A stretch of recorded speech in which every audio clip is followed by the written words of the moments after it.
A well-regulated militia being necessary to the security of a free state. The right of the people to keep and bear arms shall not be infringed. Welcome to another edition of Bearing Arms, Cam and Company. My name is Cam Edwards, and I am so glad you've joined us on the program today.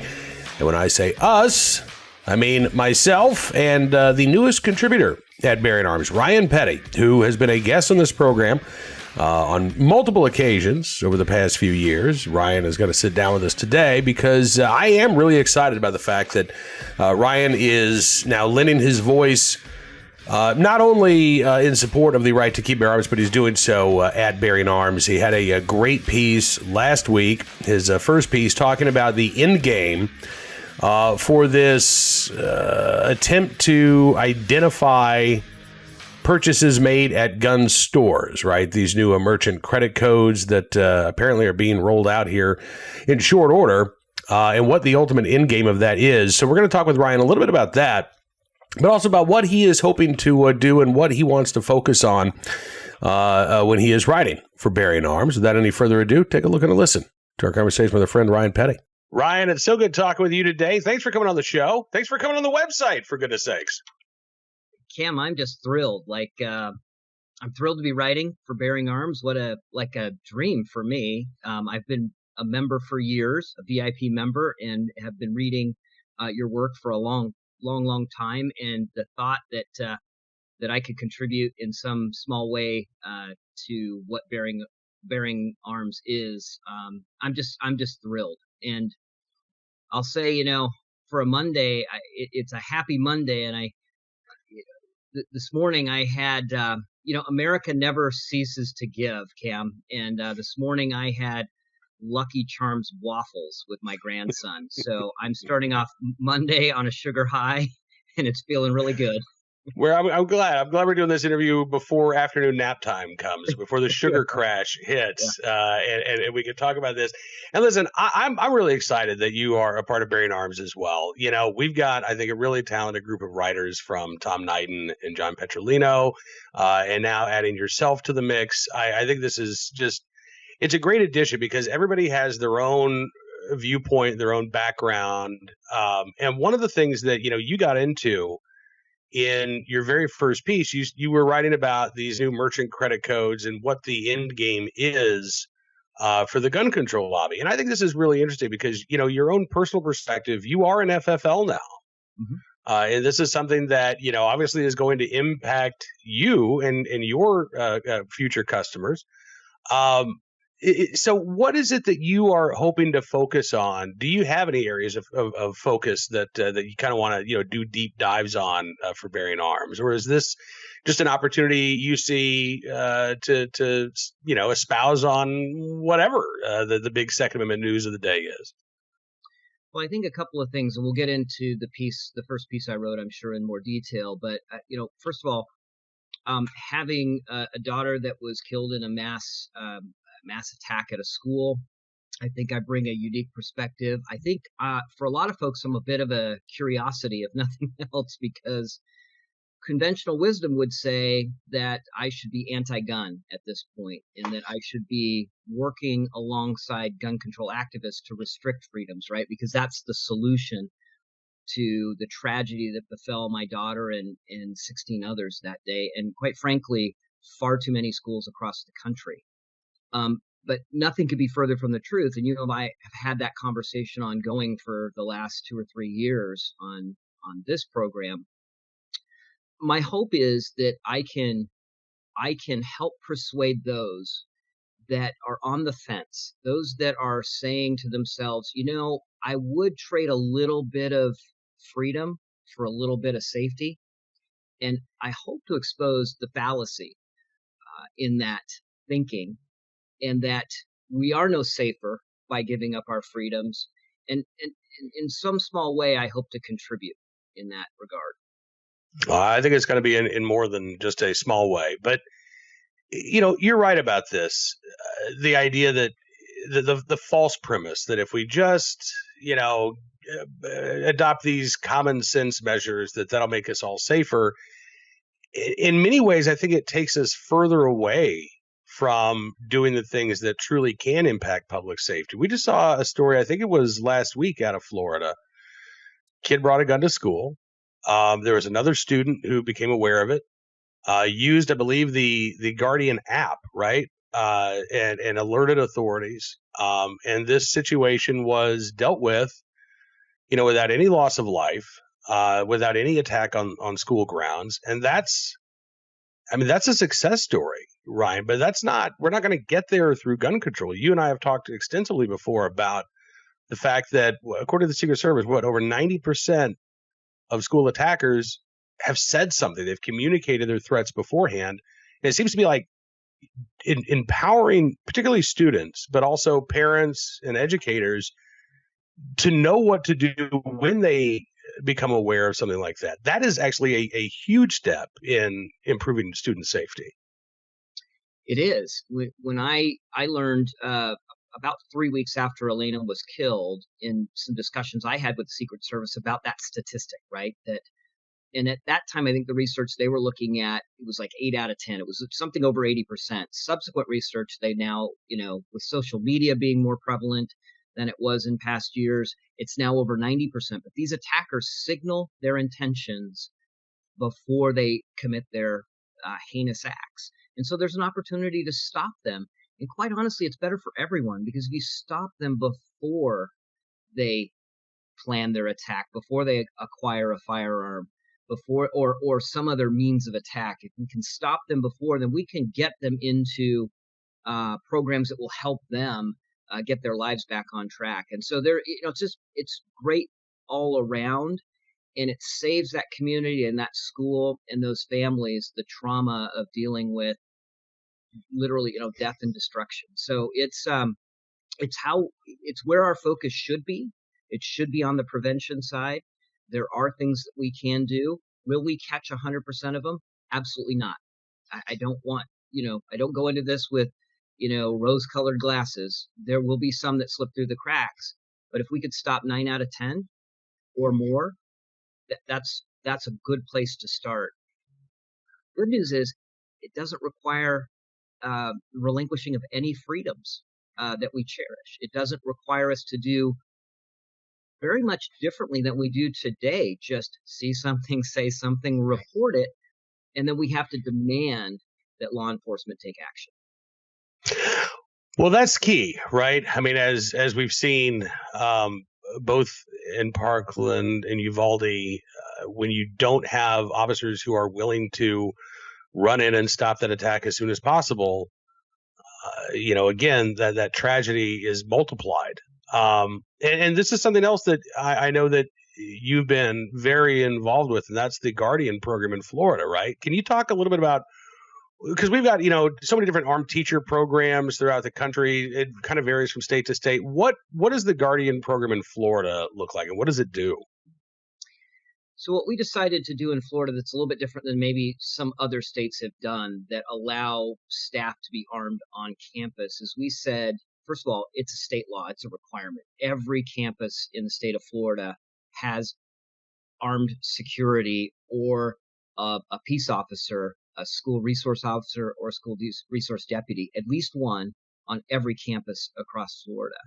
So we've made that state law, and that's required, a lot of adjustments on the part of school districts, and it's required adjustments and more training for law enforcement, but specifically to fill the gap, right? There's not a law enforcement officer that can be on every campus, particularly some of the smaller campuses. So we adopted this Guardian program, which allows school staff, or in some cases ex-military or security guards, to take an additional level of training through this Guardian program. It's taught by the sheriff in the county, in each county in Florida that has adopted the program.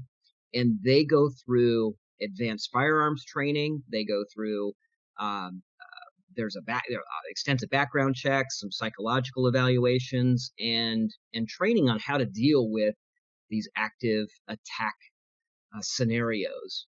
And it's phenomenal training. I went through it, as many of your viewers and listeners already know, because we've talked about that. And it's phenomenal training. It was some of the most difficult. It was 4 weeks for me 4 weeks of difficult training. And those guardians leave that program with a higher proficiency rate at firearms qualification than law enforcement officers are required to in the state of Florida. So phenomenal program. And just having that armed presence on our campuses is a dissuader to these attackers. They know they're going to meet resistance, and I'm convinced that we've prevented school attacks just merely because we've got armed presence, and they don't know, quite frankly, in a lot of the schools, unless it's a uniformed deputy or officer, they don't know who's carrying. So they don't know when and where the resistance is going to meet them. And I'm certain we've stopped several attacks just because of that. You know, when you see things like Chris Murphy scuttle Ted Cruz's school security bill, the Progressive Caucus in the House bemoan the idea of putting school resource officers on campus because they say it leads to a school to prison pipeline. What's your reaction to that, Ryan? Well, it was a program that was designed to prevent the school to prison pipeline in Broward County that was part of the problem, part of what led to or made worse the tragedy in Parkland, is we had a progressive left-leaning superintendent that came in and worked with a left-leaning sheriff that said, hey, we don't want this thing called the school to prison pipeline. We want to stop it. Sounds good. So they basically just stopped arresting juveniles. I think they touted the year after the program began a 53% drop in juvenile arrests. It wasn't because of the program.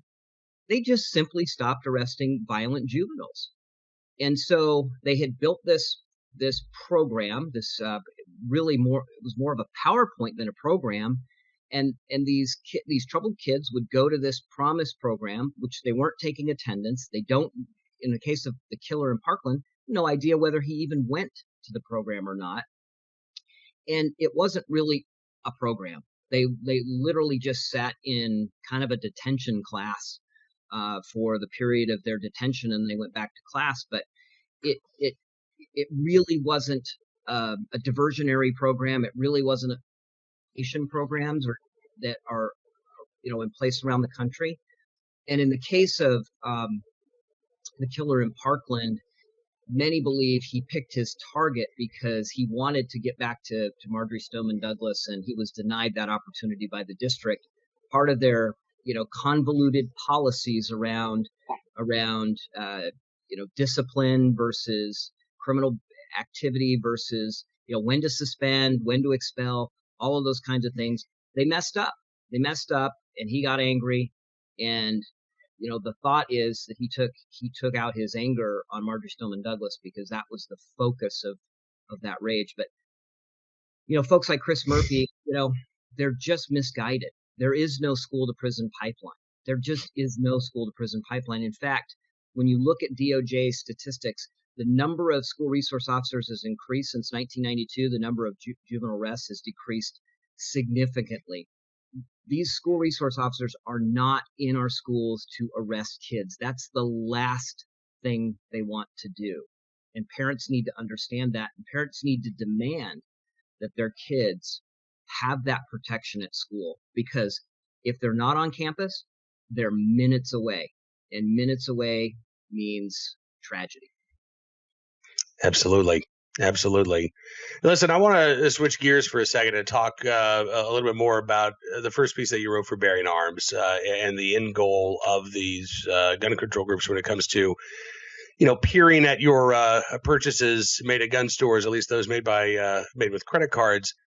It seems to be, Ryan, and I think you were spot on when you talk about sort of the two complementary goals here. First, to again, peer inside the cart, right? To get access to this information that is not currently available, but also to eventually shut down the use of credit when you're buying firearms. And I think that this is really part of a broader effort to delegitimize gun ownership and to denormalize those tens of millions of Americans who are exercising their Second Amendment rights by pushing it into the shadows, right? And to make gun ownership seem just weird and unusual and dangerous. And, good people don't own guns. Do you think that that's part of this campaign as well? I think it's 100% about the social pressure, and that's why I wrote the piece. I mean, a couple of things stood out to me. Number one, I heard your interview with Mark Oliva from the National Shooting Sports Foundation, and he threw out a stat where he said, it's like 80% of firearms purchases or retailers rely on credit cards, or 80% of their business is done through credit cards. And I thought, well, that's astounding. I'm not surprised by that figure, but if you wanted to take out your average, let's call a mom and pop firearms retailer, which is most of the business, right? I mean, there's a lot of big retailers that do a lot of business, and they're perhaps less susceptible to social pressure. But we could talk through that one because they're not immune from it, certainly. But if you wanted to attack the livelihood of most FFLs, that mom and pop gun store, the mom and pop range, if you take away their opportunity to sell firearms through credit cards or ammunition through credit cards, you'll scuttle their business. And that's certainly one of their aims. Make it socially unacceptable, make it difficult to do business with gun retailers, and drive them out of business. Absolutely one of their objectives. With regards to the larger retailers, I mean, we've seen social pressure already. Dick's Firearms is an example after Parkland stopped selling, AR-15s as part of probably as part of an ESG, and I mentioned ESG in the article, environment, social, governance, right? This is a private phenomenon going on with investors that are trying to direct investments towards things that they believe are environmentally, socially responsible and have good governance principles. And it's impacting investments across the board. So I stood back and I said, if you wanted to make firearms retailers and firearms purchases socially unacceptable, you would attack it through this ESG phenomenon and get investors to pressure banks to stop doing business with credit card companies and banks to stop doing business with firearms retailers. The way to do that, the first step in that, is to create a separate code, a merchant code for firearms retailers, so you can differentiate between sporting goods purchases and firearms purchases. So I think that's the way they're going to attack. It's another angle of attack against the firearms industry, and I have no doubt that ultimately where they'd like to get is sort of the conventional wisdom I mentioned in the article. Conventional wisdom is they would like to peer in that basket and see what you're buying. And they would like, I have no doubt they would like to create a private registry. The left has shown this behavior, and we can go into, we love to talk about COVID and what we saw and the way the left acted during COVID. But it's no stretch for me to say, look, ultimately what they'd like to do is be able to peer into that basket, and they'd love to create a private registry. But I don't think they have to do either of those things to damage the firearms industry through ESG and social pressure. No, I think you're right about that. And I think this is, as Mark Oliva said, I mean, this campaign goes back 5 years, at least 2018, when Aaron Ross Sorkin pinned that column in the New York Times, basically telling, financial companies to stop doing business with the firearms industry. But this is still very much, I think, the first step that was taken is the establishment of these merchant credit codes. So we have a ways to go here, and the fight is going to continue. Unfortunately, Ryan, we are almost out of time. So I tell you what, the next time we have you back on, let's talk about the authoritarianism on display here, not just when it comes to our right to keep our arms, but again, as you pointed out, with COVID, some of the other issues that we're all dealing with here, and this I think you're right. I think the real crackdown on individual liberties that we're seeing. But again, I just wanted to welcome you personally to the Bearing Arms group of writers. I'm so excited that you are a part of the website now. I am so looking forward to your voice and your contributions. And again, I'm really excited, Ryan. Thank you so much for coming on the show, and thank you for being a part of Bearing Arms. Thank you, Cam, for having me. I'm looking forward to the next article. Me too. All right, we'll let you get writing just as soon as that. Might have to have another bowl of, I guess not a bowl, another waffle with Lucky Charms and some high fructose corn syrup there, just to get the motor revving here. No better way to write than amped up on Lucky Charms. So that's right. Ryan Petty from BearingArms.com with us here on Cam and Company.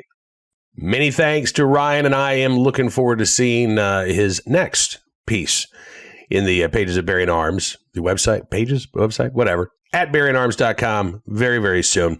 Now let's turn our attention to today's Armed Citizen story, our good deed of the day, and our recidivist report. We'll start there. Not a true recidivist story, but certainly a sweetheart deal. Man accused of shooting at deputy and injuring a teenager pleads no contest to the charges and is sentenced to just 2 years behind bars. And it's actually not even going to be 2 years, believe it or not. Eusebio Montoya, who is now 18, withdrew a not guilty plea and ended up pleading no contest earlier this month for this shooting incident in Florida. Montoya pleaded guilty to 2 of the counts that he's accused of, aggravated assault with a deadly weapon, as well as possession of a firearm by a minor. And as a result of the no contest, he was adjudicated guilty. The judge ended up sentencing Montoya to 2 years in prison, followed by 3 years of probation. But she also said that Montoya should be given credit for 165 days that he spent behind bars prior to the sentence's imposition. Both of these counts will run concurrently, so it's a maximum of 2 years with credit for 165 days. And if you get good time credit, then Montoya could be out far, far earlier than what this 2-year sentence would indicate. According to police reports, March 25th of last year, that was when this shooting took place. Montoya at the time was 17. There was apparently a manhunt for Montoya. A Lee County Sheriff's deputy was responding to a call. And when he got there, Montoya the officer approached a car where Montoya appeared to be sleeping.